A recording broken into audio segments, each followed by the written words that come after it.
शिव की भीतरी पूजा का वर्णन।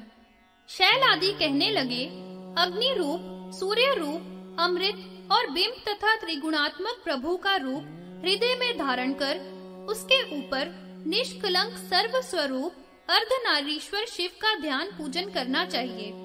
ध्यान के द्वारा ध्येय परमेश्वर का ध्याता पूजन करें, अन्यथा पुरुष का बोध नहीं हो सकता।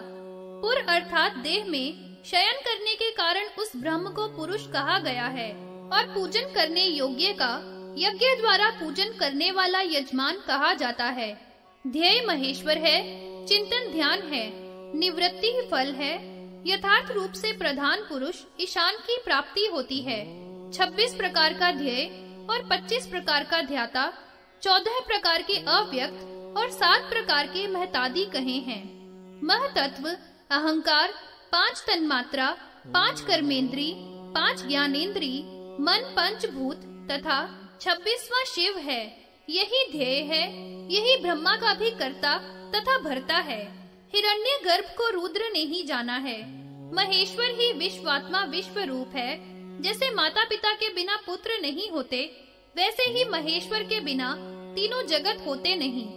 सनत कुमार बोले कि यदि परमात्मा महादेव करता है तो कराने वाला भी वही है। नित्य शुद्ध परमेश्वर ही मुक्ति दाता तुमने कहा है। शैलादि ने कहा, काल ही सब कुछ करता है, काल को भी करण करने वाला निष्कल है। उसके कर्म से ही जगत प्रतिष्ठित है। देव देव महेश्वर की अष्टमूर्ति यह सब जगत है। बिना आकाश के जगत नहीं, बिना पृथ्वी के भी नहीं, बिना आयु के, जल के, तेज के बिना, यजमान के बिना सूर्य और चंद्रमा के बिना जगत नहीं। सो यह सब उसके शरीर हैं। विचार से सब चराचर स्थूल जगत शिव का ही रूप है। सूक्ष्म रूप का वर्णन करने में तो मन वाणी भी थक कर लौट आती है, अर्थात वर्णन नहीं कर सकती। उस ब्रह्म के आनंद को जानने वाला किसी से नहीं डरता। शिव के आनंद को जानकर निर्भय होना चाहिए। रुद्र की विभूतियों को सर्वत्र जानकर यह सब रुद्र है, ऐसा तत्वदर्शी मुनि कहते हैं। सर्व ब्रह्म का हेतु तथा मोक्ष का हेतु आनंद है। सो रुद्र के विषय में सुनिष्ठा रौद्री कहती है।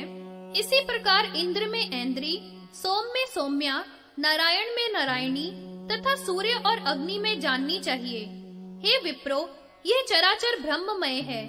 इसको जानकर चराचर विभाग त्याज्य, ग्राह्य, कृत्य, अकृत्य सब त्याग देना चाहिए।